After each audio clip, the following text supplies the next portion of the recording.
რა დროს ლექსიაო მოუკვდა პატრონი, ხმლით შემოვარდნილა ერეკლე ბატონი.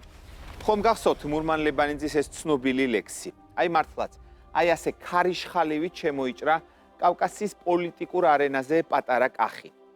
ის რომ ერეკლე მეფის გამოჩენამ არა მარტო ქართულ, არამედ მსოფლიო პოლიტიკაში დიდი ძვრები გამოიწვია, ამის დასტურად რამდენიმე ფაქტზე გავამახვილებთ ყურადღებას.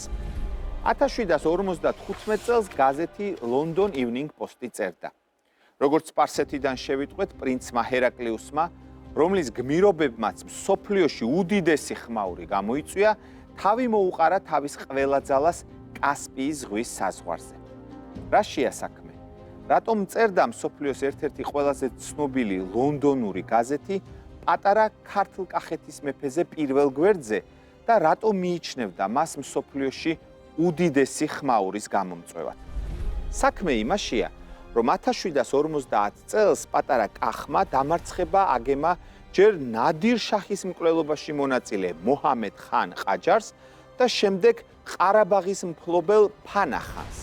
1751 წელს ერეკლემ ბოლომდე დაჯაბნა ყირბულახის ბრძოლაში აზად ხან ავღანელი. იგივე აზატი, რომელიც სპარსეთის ტახტის ერთ-ერთი უძლიერესი პრეტენდენტი იყო, ჩვენ მას სახელოვანმა ქართველთა მეფემ 1760 წელს ტყვედ იგდო. ერეკლემვე საკუთარი გავლენის ქვეშ მოაქცია შაქისა და ნახჭევანის მფლობელები. ნუ და გავიწყდებათ, ამ პერიოდის მსოფლიოში მუსლიმ მმართველთა ძლიერების ეპოქა იდგა და ამიტომ ევროპის კონტინენტზე შევიწროებული სახელმწიფოებისთვის განსაკუთრებულ სტიმულად და იმედის მომცემად იქცა კავკასიის პატარა ქრისტიანული სახელმწიფოს ლიდერის ერეკლე მეორის წარმატებები მაჰმადიანი მმართველებისა თუ თავარსარდლების წინააღმდეგ. სწორედ ამიტომაც ლეგენდის თანახმად პრუსიის სახელოვან მეფეს, გერმანიის სახელმწიფოებრიობის ფუძემდებელს ფრიდრიხ მეორე დიდს ქართველი ხელმწიფის წარმატებით აღფრთოვანებულს უთქვამს. დასავლეთში მე ვარ პირველი, აღმოსავლეთში კი პრინცი ერეკლეო. ეს გამონათქვამი ლეგენდის სახით შემორჩა, თუმცა არსებობს უტყუარი ფაქტებიც.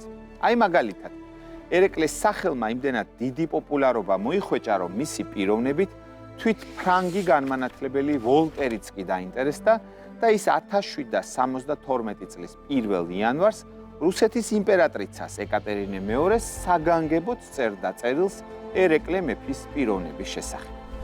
გერმანელი მწერალი, განმანათლებელი, გერმანული კლასიკური ლიტერატურის ერთ-ერთი ფუძემდებელი გოთჰოლდ ლესინგი კი თავის პიესაში ჯარისკაცის ბედნიერება უდიდეს შეფასებას აძლევდა ერეკლეს. მას აღმოსავლეთის დიდ გმირს უწოდებდა.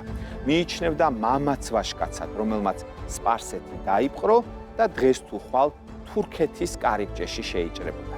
სხვათა შორის, როცა ჰამბურგის თეატრში 1766 წელს ამ სპექტაკლს თამაშობდნენ, ერეკლე მეფის ხსენებაზე დარბაზიდან მაყურებელი იწყებდა მგზნებარე შეძახვის. ვაშა, გაუმარჯოს პრინც ერეკლეს.